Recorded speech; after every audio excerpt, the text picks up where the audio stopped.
In this video, I'm going to walk through calculating total job cost and unit product cost using multiple predetermined overhead rates. So a company has a choice. In the past videos, we've used one overhead rate to assign overhead to jobs, and that's called a plant-wide predetermined overhead rate. That's the easiest way to do things, but if you're a complicated company, not every area of your company is going to consume manufacturing overhead in the same way.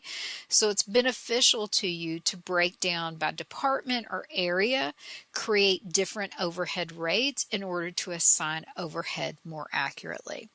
For this particular company I'm going to walk through, they're going to have two different departments, assembly versus testing and packaging, and so therefore they're going to create different overhead rates, and they've already calculated that their predetermined overhead rate for assembly is going to be $16 per direct labor hour, and on the other hand, the predetermined overhead rate for testing and packaging is going to be $12 per direct labor hour. I'll note too that the wage rate for the company, irrespective of the department, is $20 per hour. Very similar to how we did when we just had one overhead rate and its plant-wide predetermined overhead rate. We're going to start out similar, but we're going to do it separate for each department. For example, I'm going to start with assembly. Just like we did with the plant-wide predetermined overhead rate, our actual direct material and direct labor costs are going to get assigned to the job for assembly, and the actual direct materials for assembly is $340, and the actual direct labor within assembly is going to be $180. We do need to separately assign overhead for just our assembly department, and recall again $16 per direct labor hour, but similar to our other example, they don't tell us the actual number of direct labor hours.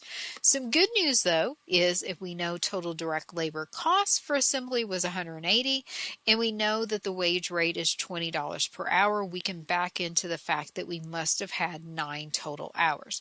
Now that we know that, we can assign overhead to assembly, $16 per direct labor hour times 9 actual direct labor hours, we're going to assign $144 of overhead to assembly only. So the total manufacturing cost just within the first department is $664. We're going to do the same process separately for testing and packaging. Again, actual direct materials of $25, actual direct labor of $40. Once again, we're going to need to figure out what our actual direct labor hours are within the testing and packaging. Since we know it's $40 in total for direct labor and it's still the same wage rate of $20 per hour, we can back into the fact that it must have just been 2 hours. So a lot less labor for testing and packaging compared to our assembly at 9 hours. So our 2 direct labor hours, this time keep in mind our predetermined overhead rate is different. It's $12 per direct labor hour.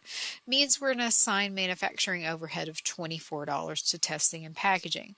Adding up that $24 in overhead, $40 in direct labor, and $25 in direct material, we get total manufacturing costs of $89. So we do the process separately for each department because again they are consuming overhead at different rates. And then we just add it together to get our total manufacturing cost overall for the job, $664 plus $89 collectively for the job, and I'll let you do that on your own. And then the second part, when we want the unit product cost, we'll take whatever that total is, divide it by the fact that there's 10 units, and that would give us an average cost per unit.